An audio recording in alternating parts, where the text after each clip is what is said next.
ويقول الامام الشافعي رضي الله عنه: احفظ منيك ما استطعت فانه ماء الحياة يصب في الارحام. احفظ منيك فانه مخ ساقيك ونور عينيك.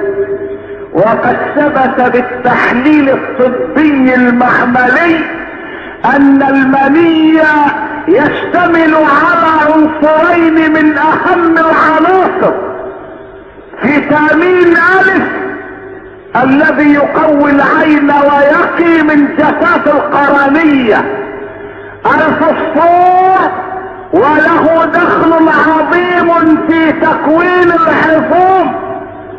فاذا قال النبي فانه مخ ساقيك لما فيه من الفوسفور، واذا قال نور عينيك فلما فيه من فيتامينات الف.